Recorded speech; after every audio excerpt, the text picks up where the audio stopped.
Money. Never far from our thoughts.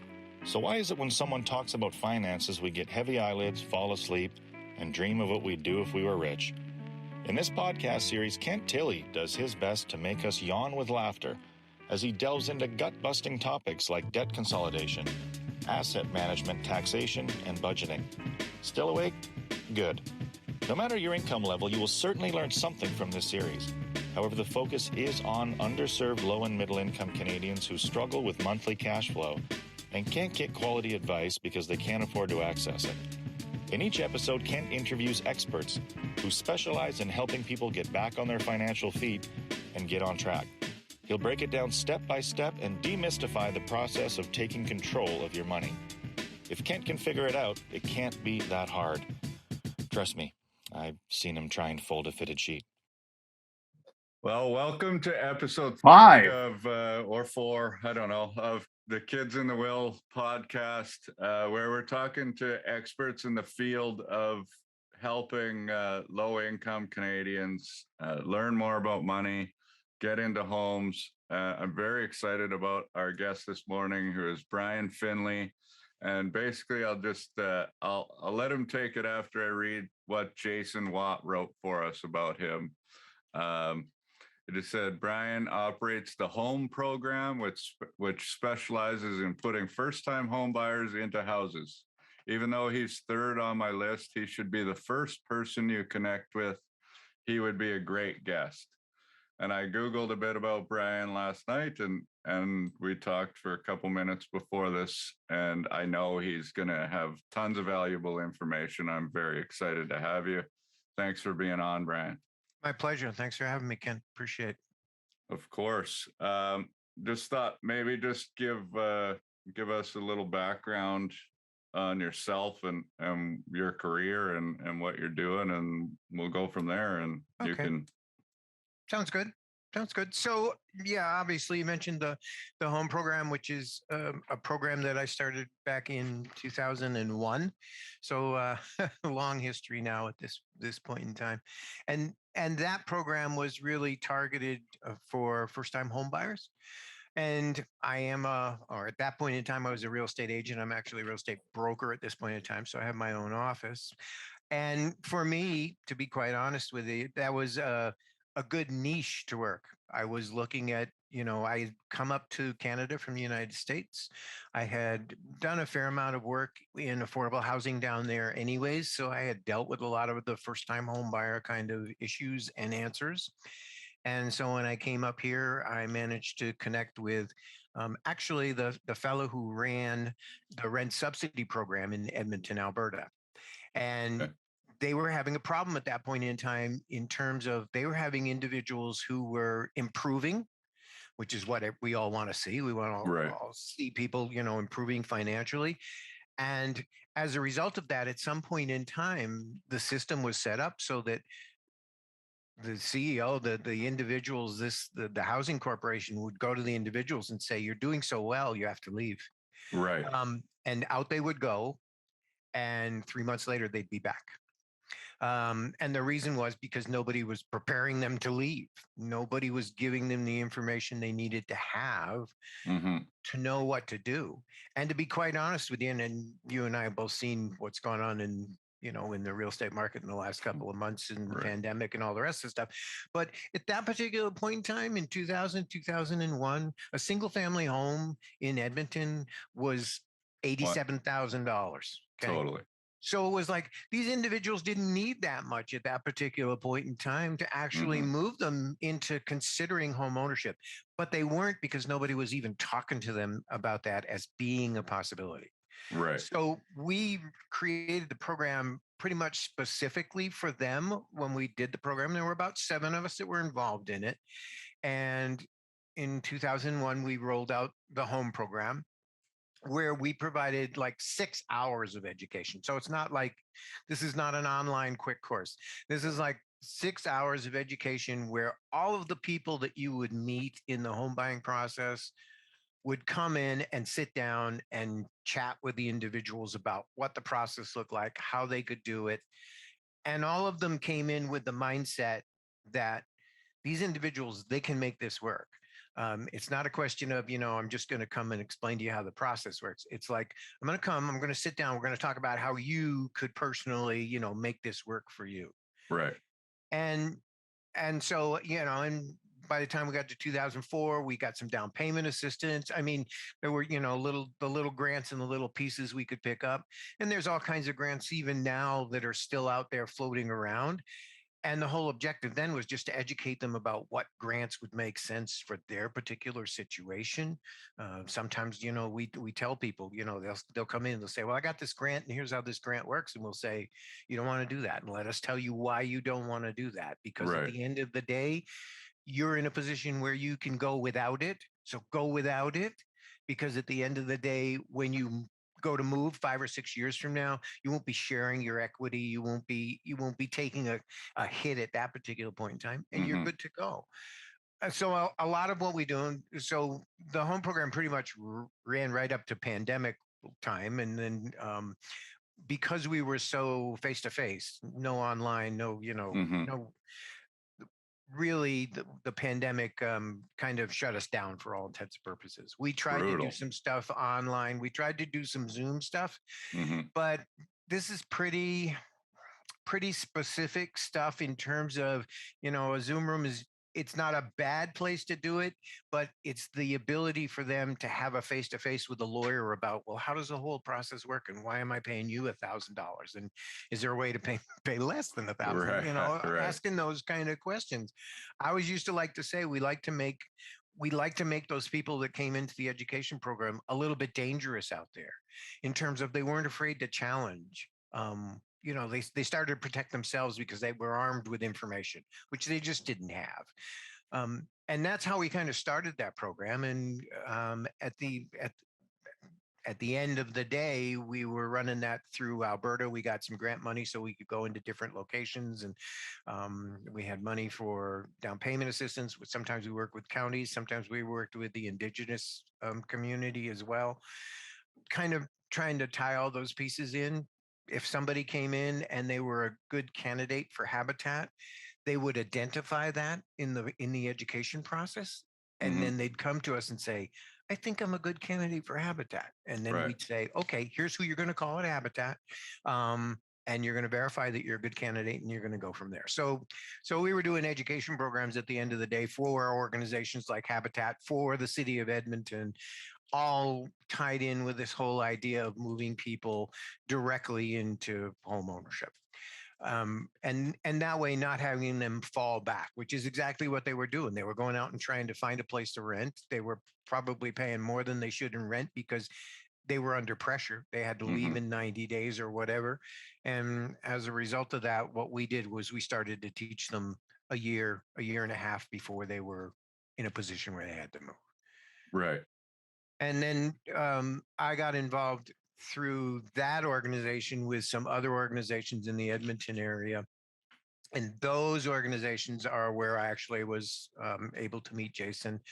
One of those was the Empower You, which is kind of a match savings program that we run tied into education. Again, that education is face-to-face. It's so important for these individuals to have that ability to do the face-to-face. So I'm going to be happy when we kind of get past this pandemic and we can get back to, for lack of a better word, the classroom, and really give them, it's not that the information we give them is anything that isn't out there, but the bottom line is it's being given by the people that do this job. Right. And so, we'll always have a mortgage person in there. Sometimes they'll be from a bank. Sometimes they'll be a mortgage broker. And those individuals will come in and they actually are probably 2.5 hours of that 6 hours. And so we really, in that 2.5 hours, we teach financial literacy with this big, huge carrot, which is the, carrot on the stick, which is, home ownership. And we tell them right up front, if this is something you want, it's something you can have. It doesn't mean you can have it tomorrow. Right. But it is something you can have. Let us show you the steps you need to make and all the things they would do to make home ownership possible for them in the future are things that make life better for them in the present. Totally. And so it's tying those two in together. It's like standing in front of them and saying, if you want to be a homeowner, you can be a homeowner. here's we're going to show you the ropes all the way from, beginning to end. You're going to be able to figure out from then when this is going to happen for you. And we had people who took the program who didn't move into home ownership for, I think the longest we had was 9 years.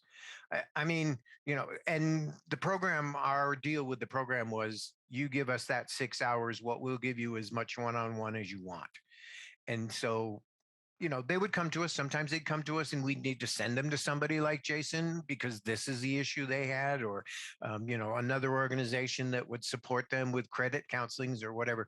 Right. And then we'd given them enough information at that, sorry, we don't like call them every month and ask them how it's going. Right. It's like, you got my number. You call me if you need me. We've given you all the resources you need to start to go down this road. You call us if for any reason something's come up that we didn't teach you that we should have. And we'll, number one, make sure we put it in the curriculum. And number two, we'll figure out what we need to do to help move you forward. And so, Right. yeah, I mean, we had some people that took the class. What happened is, once we started that class, the next thing you know, we had all kinds of people in that class. It wasn't, people that were on rent subsidy now.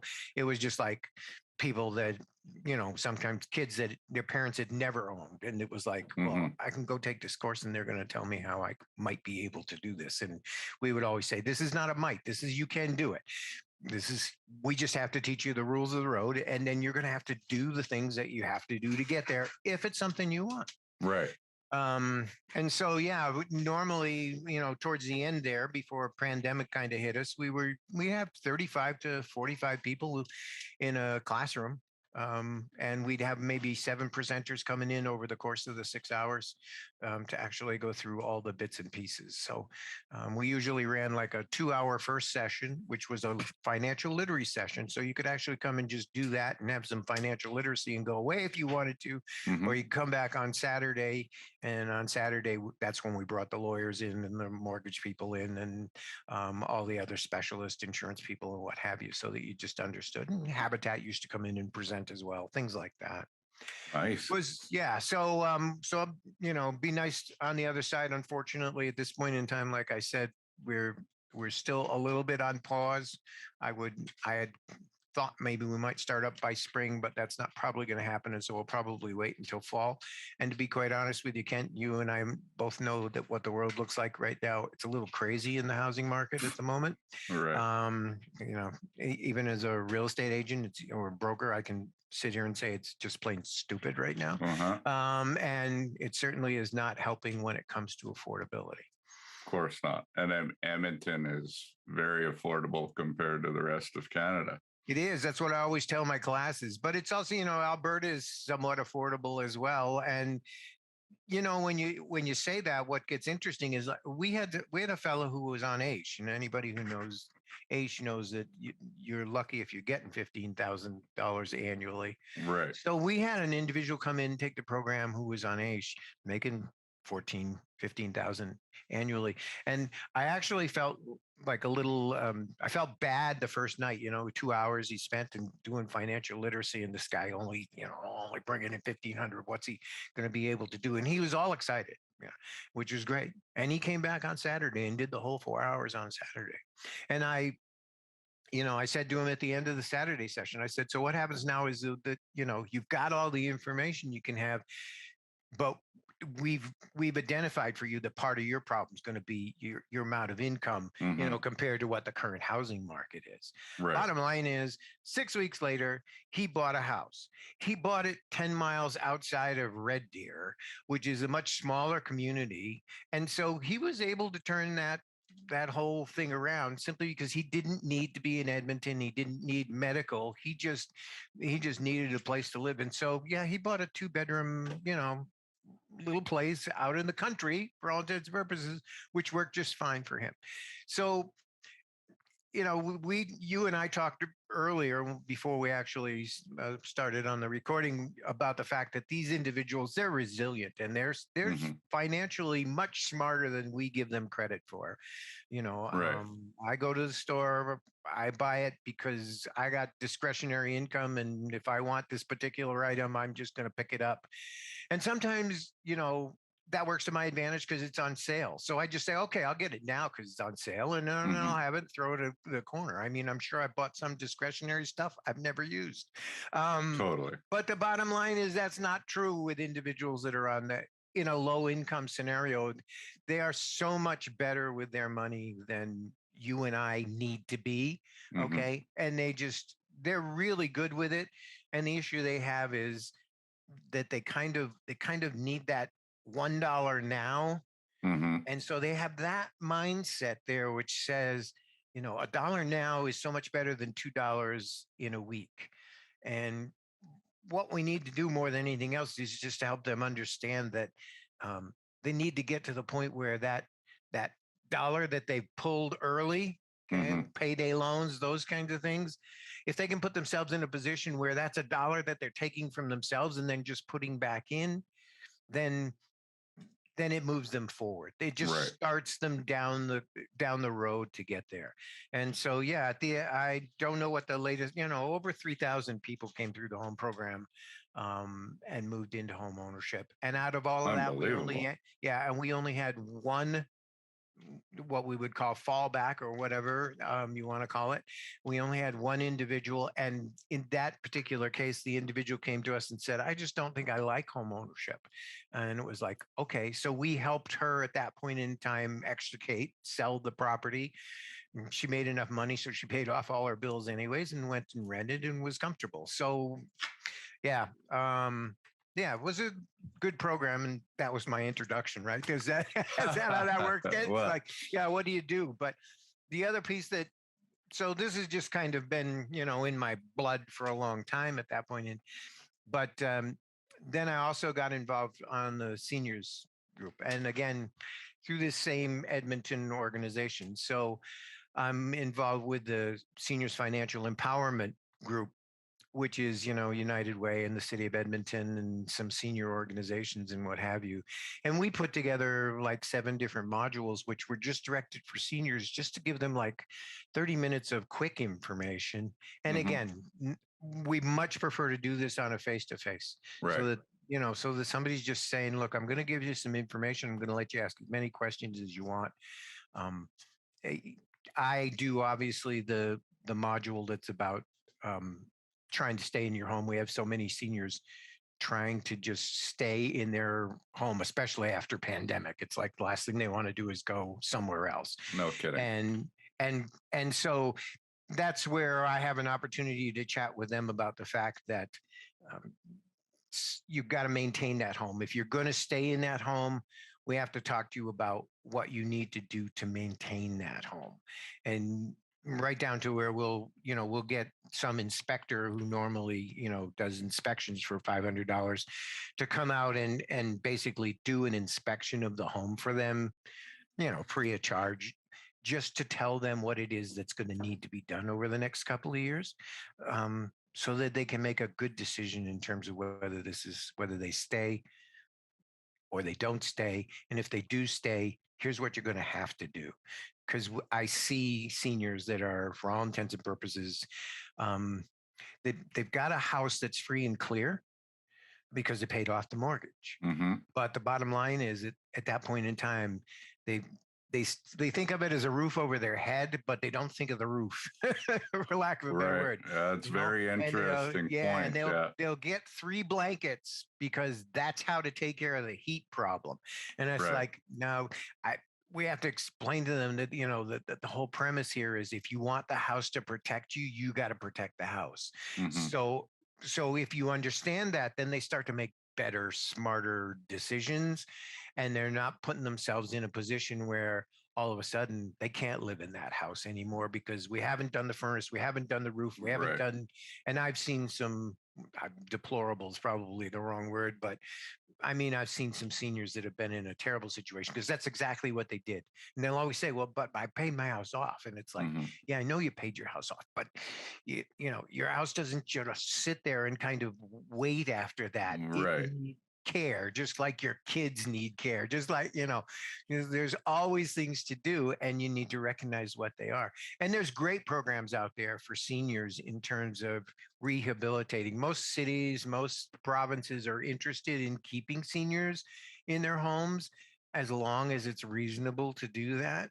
Mhm. And then a lot of these seniors just are not aware of those grants and those programs that are out there that Really? say, Yeah, oh yeah, that's we could build I a would ramp for you. We can put in an elevator. There's all kinds of grant programs out there for seniors that seniors are not where aware of. would be the best place for them to look? I Best mean, best first place for them to go would actually be CMHC. So you just Google CMHC, and then put in seniors grants or senior programs in the search bar, and it will Mhm. bring up whatever they currently have. CMHC is where we often would send individuals, first-time home buyers as well, because this is all around, the idea of home ownership or home maintenance and what have you. And CMHC, for those that aren't familiar with it, is basically they are the insurer that allows us to buy houses with 5% down in Canada. And so they have a fair amount of money, Yeah. government organization, but they're really good with information. And it's where a lot of realtors go to get information about the market. It's just, yeah, CMHC, that they run a number of grant programs that you could look at. Yeah, well, I mean, we have given them enough money. Yeah.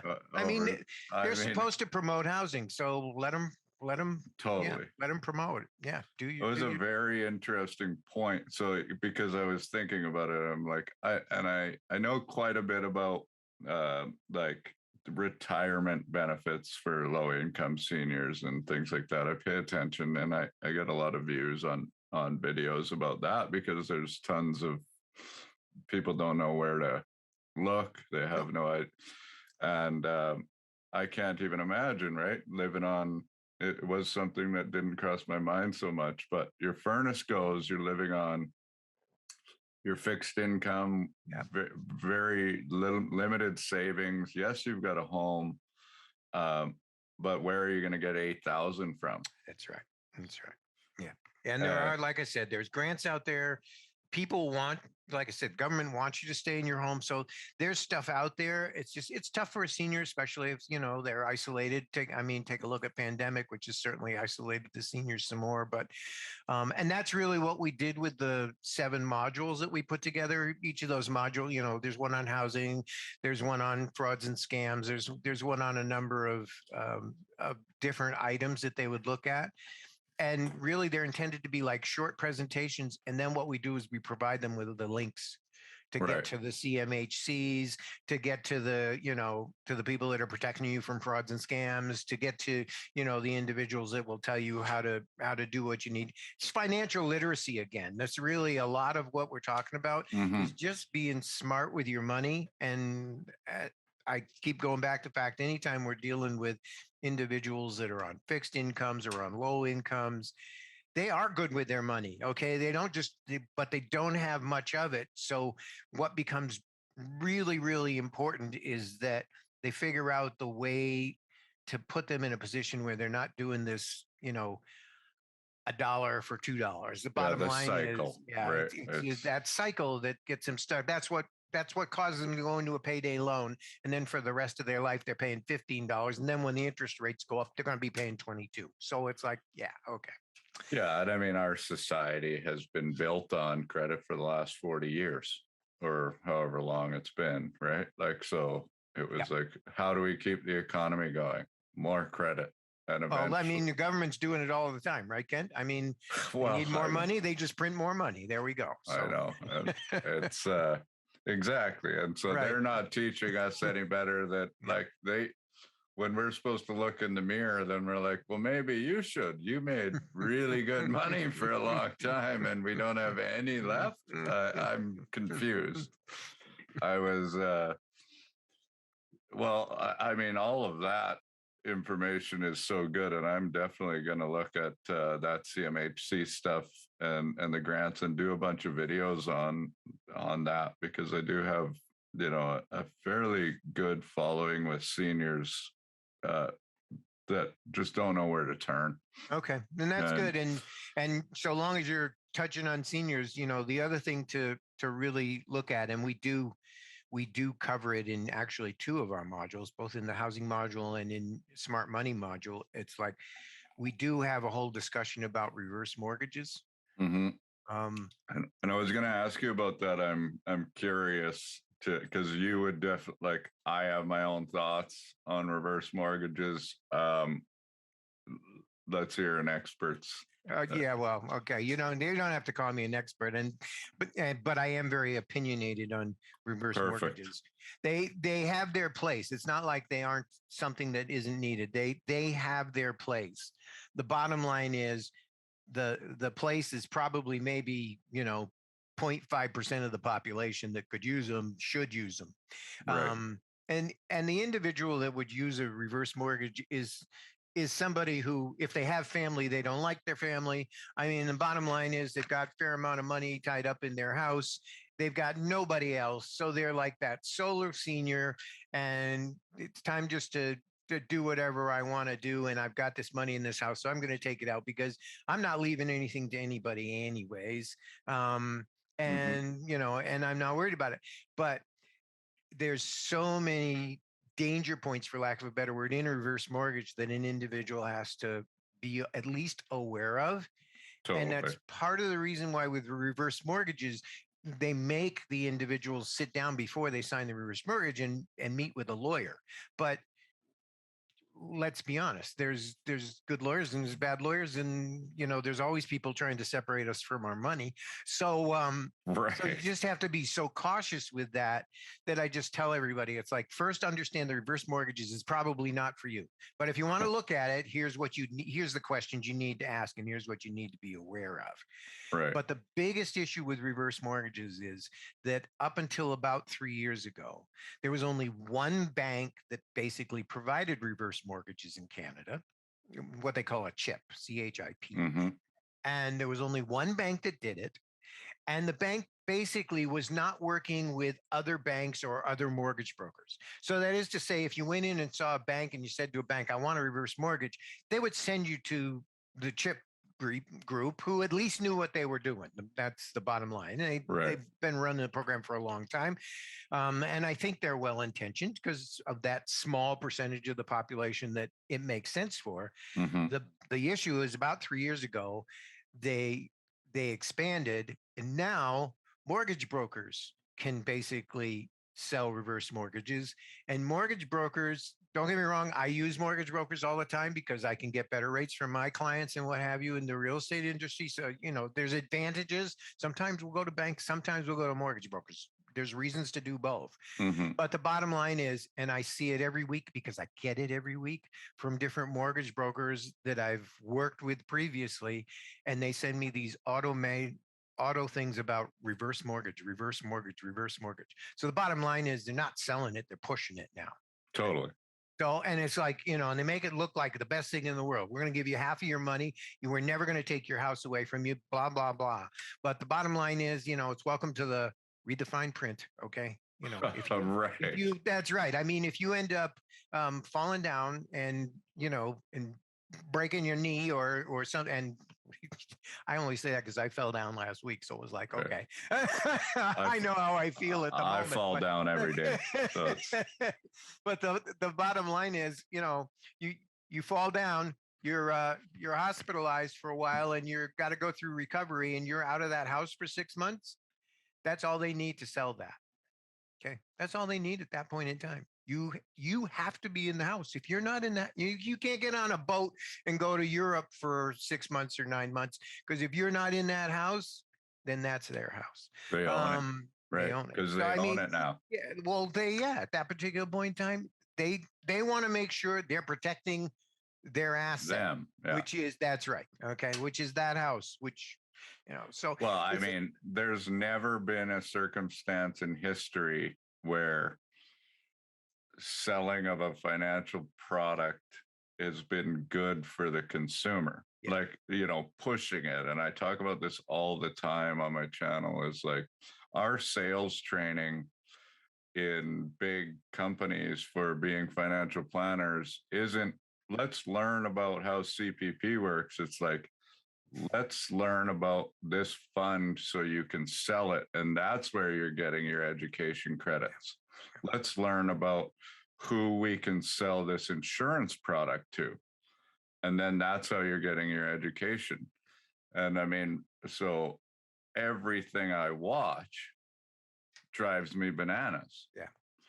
As well, it should. It should drive. Unfortunately, should drive us all bananas, but it's not driving everybody bananas. Well, it's hard because a lot of people are like, yeah, but they've got us covered. The money's taking care of us. And yeah, well, no, they're not. Every day gets harder. And I can't even imagine imagine running your program in Vancouver or Toronto. Be like, you want to get into a first home? Do you make $700,000 a year? Okay, we can work on it. Yeah, well, I know exactly what you're saying, because obviously it's easy for me to think about it because I live in Edmonton, where obviously the average house is still relatively affordable. Relatively is a good word. By the same token, it's like I don't want to see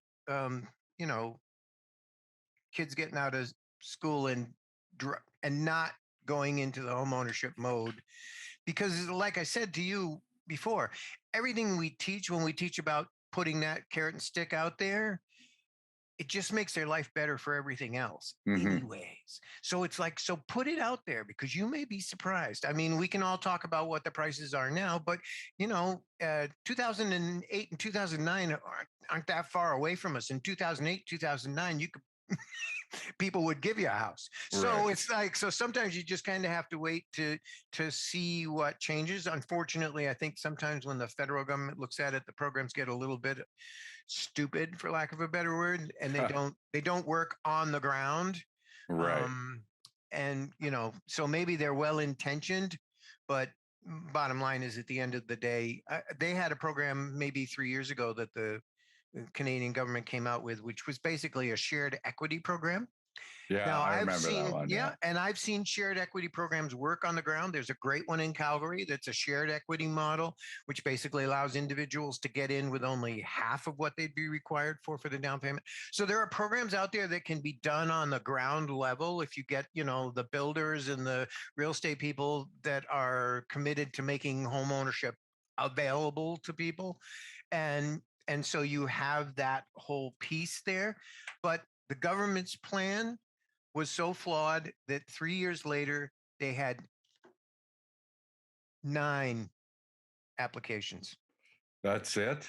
For the whole program. Okay. What? And I haven't even gone back to find out how much that program cost for those 9 people. Right. No kidding. It's like, yeah. So I remember that. I was like, oh yeah, and I learned about it, and it sounded fairly interesting. Like 9. That's 9 unbelievable. Yeah, it's crazy. It's crazy. So, so better you look on a local level, and that's true with your seniors too. If they can get connected with the seniors groups that are in their local area, they're going to know what programs are around, because quite often cities have programs. Quite often there's tax programs available for individuals. And even then, you just have to look at those programs, and a senior just needs somebody to sit down and say, look, here's the advantages and here's the disadvantages. You want to forego your taxes and not pay them this year, that's okay. They're just going to live with your house until such time as you do sell it. By the same token, if they can afford to pay their taxes, well, there's interest there they're not having to pay. And that goes back to that whole idea of, sometimes they're looking at that $1 today versus that $2 in another week. And it's like, if I can get you to just get to that week and that $2, you can put the $1 aside, and the next time you need it, it's there for you. So, yeah. Yeah. I mean, I could listen to you all day. I know we have other subjects you wanted to chat about. I do. I have another podcast that we're starting. So a guy that works for me is a stand-up comedian as well. And so that's sort of my outside hobby. But so we were talking about a lot of the problems in Canada. I know. So you talked about being a real estate agent, and you're just a buyer's agent.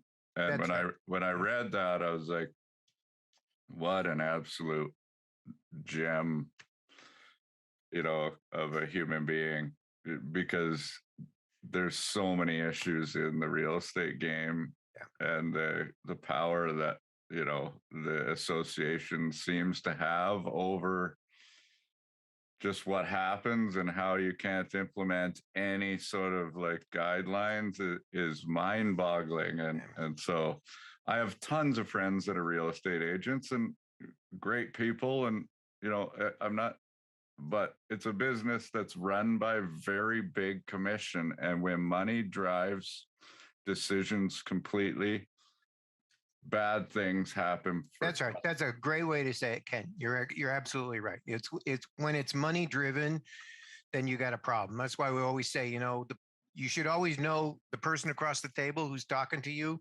what's in it for them. Why are they having that conversation with you? Right. And if they're good people, they're going to have already told you that. Mm-hmm. Here's why I'm here. Here's why we're having this conversation. Okay. And if it turns out that, it's not about money, it's about opportunity or those kinds of things, well, then, you're talking to the right person. 100%. And that you really just need to, that's a balancing act that certainly I in real estate have to do. You in the financial world have to do that as well. Mm-hmm. And the opportunities are out there. To be honest with you, I became an exclusive buyer agent simply because it took a lot of it. My job is easier, not harder, because I don't have to think 6 different ways. I just perform one way. This is how we do it. Mm-hmm.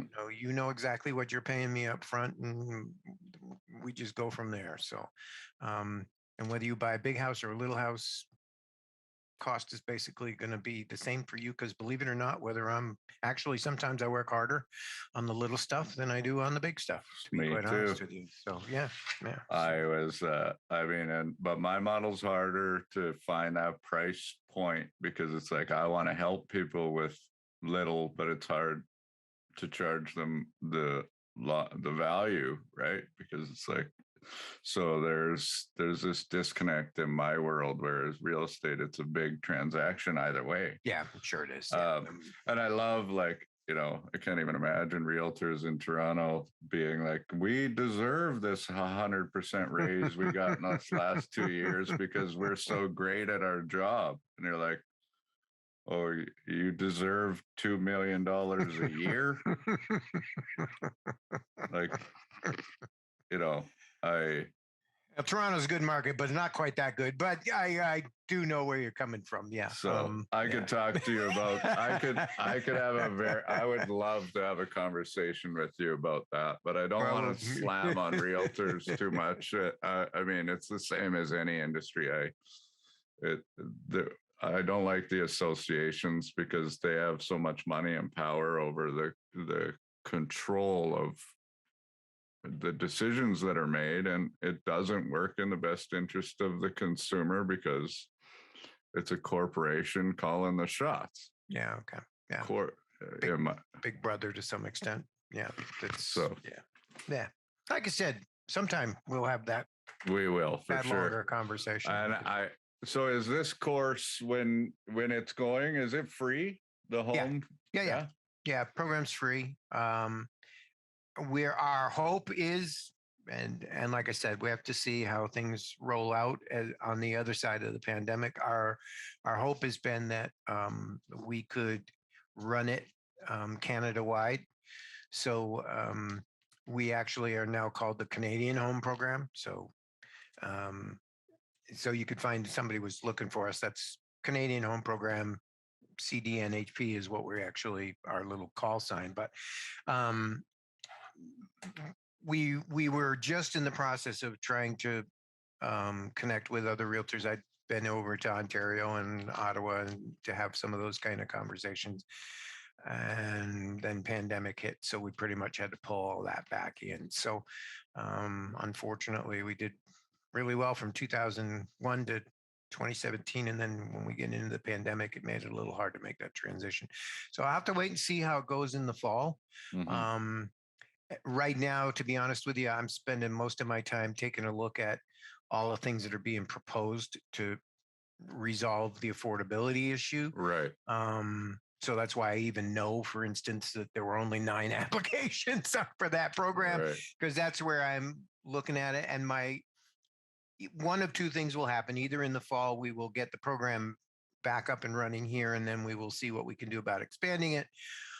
Or if the market is in such a dilemma at that particular point in time that basically an affordability issue extends, up to the people that are making $200,000 a year, then I think what we'll do is start to work on what we call employer assisted housing, which, to be honest with you, is like the old school. Once upon a time, you work for somebody, they actually supported your housing needs. I mean, not necessarily in a good way every time, but the Right. bottom line is that quite often they provided the housing. That's how it was done, 1900. So the bottom line is, if they needed laborers, brought the individuals in and they gave them homes at a reasonable price. They were building them for them at that point in time. So Interesting. yeah, so I think employers have a real opportunity here to get a real commitment, which is something they're having trouble getting anyways, Mm-hmm. out of their employees. Quite often, we don't have that mindset that my dad had, which was, I'm going to work the same place forever and I'm going to get the gold watch and kind of thing. So, Mm-hmm. welcome to the world of gig economies and people moving from one place to another. But Yeah. certainly if I was working for somebody and they're going to provide me, with a way to access housing, then number one, I'm going to go there. And number two, I'm going to recognize that. And I'm not going to leave unless, there's some real reason to leave out of there.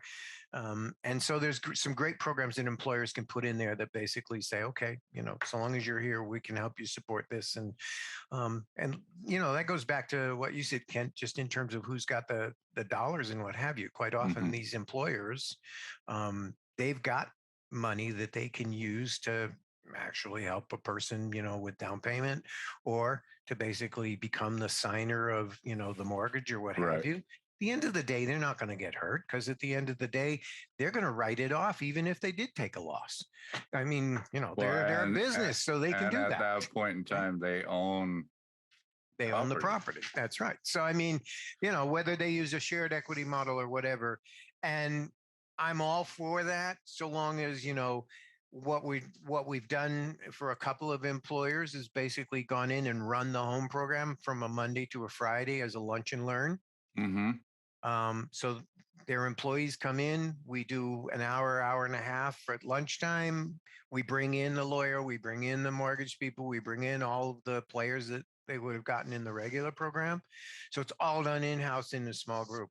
And I still remember that it was not the first one we ran. It was, maybe the third or the fourth time we'd run an employer assisted housing. And when we got done, it was a small group. It was maybe like 13 people, because it was a small company. Mm-hmm. And the president of the company, who had been the one that pretty much brought us in, we usually need a champion to bring us in.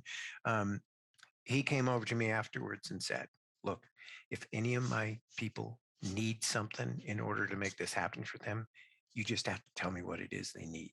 So it was like, it was not just the education there. It was the fact that he wanted to do, the right thing by the employees he had. Totally. And he was in a position to do that, right?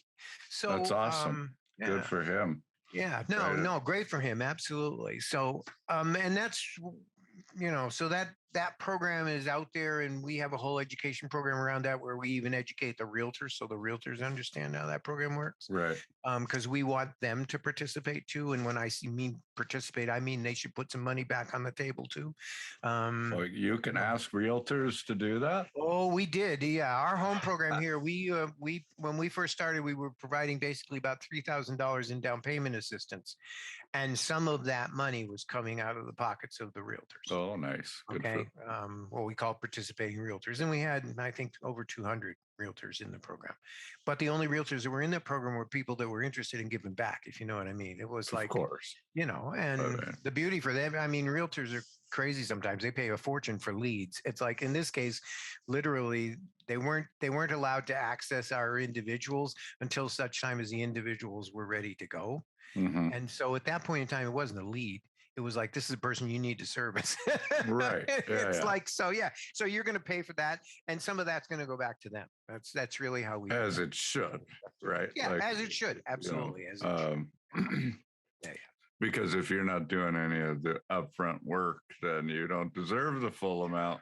That's right. I mean, yeah, if Like- you don't have to do the marketing for the client, then, we're providing you with the client at that point in time, then that Right. has a value to it. So, yeah. That's a very interesting. Now I want to talk to you about that more later. Jason was right,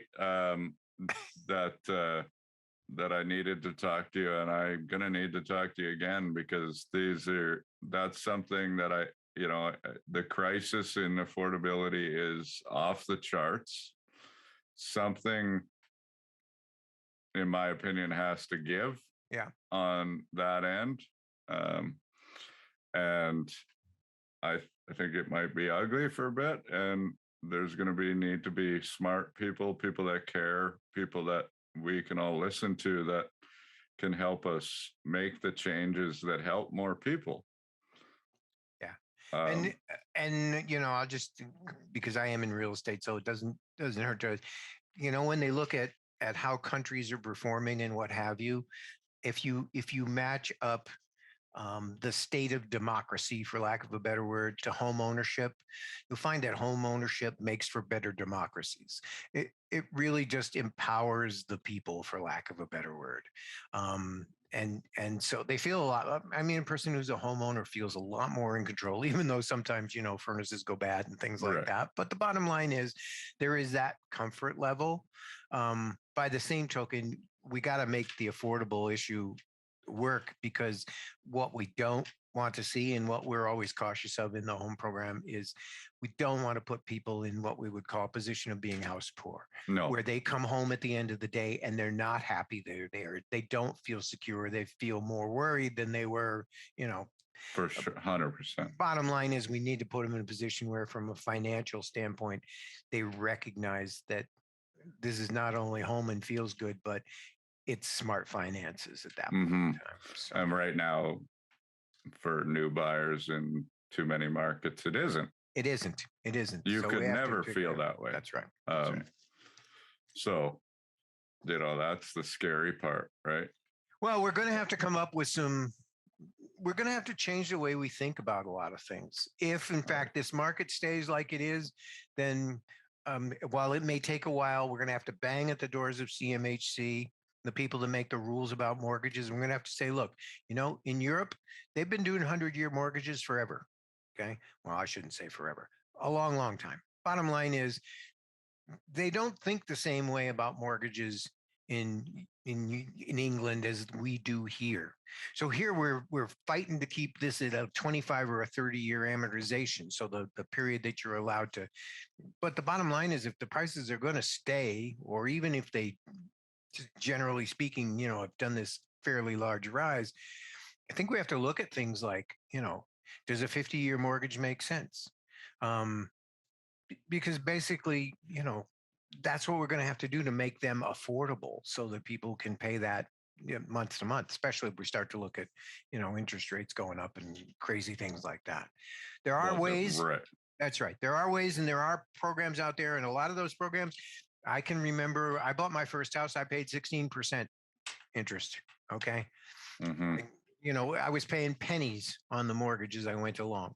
By the same token, at the end of the day, when I sold that house a couple of years later and moved to the next house, those kind of scenarios, it worked. Mm-hmm. It worked just fine. So there's ways to make all of this work, but smart people have to sit down, and it's not going to work if you're throwing programs where only 9 people show up at the door. That should tell you right off the bat, you got a problem with your program. And with the marketing of the program, because it's, the thing about, like, money. When I talk about GIS, for example, on the channel, and people are like, how come the government never told us? Yeah. And they're like, how come nobody talks about this? And you're like, because it's not exciting. Well, Jason brought in a number of financial counselors who worked with this Empower You program that I mentioned once or twice, which is, like I said, financial education with carrots and sticks in terms of matched dollars and stuff. And I thought it was very interesting that some of the financial people he brought in they were doing some, for lack of a better word, counseling, really just providing, direction, I think, more than anything else. So I wouldn't use the word counseling, but they were providing direction. But there was no question in talking to some of them afterwards that it was like an area they had never dealt in before, even though they were financial planners, because they weren't dealing with people that are, having to deal with credit card companies every day, and, living in the world of discretionary income and buying whatever we want kind of scenarios. And so they didn't even recognize what some of these individuals were going through in terms of, you can do that with a credit card. You can do, they'd never gone to the credit card companies and said, some of the things that I know Jason has said to credit card companies in terms of, Right. You're not going to do this anymore to this individual. Here's what you're going to do. And the credit card company turns around and says, okay, we'll do that. It's like, lots Right. of times you don't ask, you don't get an answer. So Right. it's like empowering people, which is where Empower You comes from. It's like, yeah, it makes a big difference. I said that when we first started, right? I said we always try and make the individuals in that class just a little bit dangerous out there. So they're not afraid to ask the questions, stand up for themselves, or if they don't like everything that's coming down, to call us at the home program and say, my agent, my mortgage person, they told me this. I don't think that's right. Is that right? It's Right. like, and we'll look at it. It's either right or it's wrong. And we'll explain, whatever the missing pieces are, or we'll tell them to get the hell out of the room and fire that person, whoever that person was. Right. Totally. Well, yeah, I absolutely love it. Thank you so much for coming on and sharing all of that with me. And hopefully somebody will actually listen to this episode, because you never know. Well, you send me the link and I'll make sure my kids listen to it. Perfect. There we go. So. Absolutely. I'll send my son the link and just be like, you're 7. Listen to daddy. Listen to daddy. Listen. There we go. But thank you so much, Brian. I'll put all the links in the description of the podcast for CMHC and all of the other Empower You. And perfect. Yeah, cool. Hopefully the program starts back up as soon as possible, because it sounds so important, and hopefully you can get it Canada-wide, because that would be fantastic. And it was a pleasure meeting you, and I look forward to talking to you again. Yeah, we'll do it again. I'm definitely going to keep in touch. This was very interesting and enlightening for me. Cool. So thanks again. All right. Go forth and conquer, right? Perfect. Thanks, Brian. Yeah. Take care.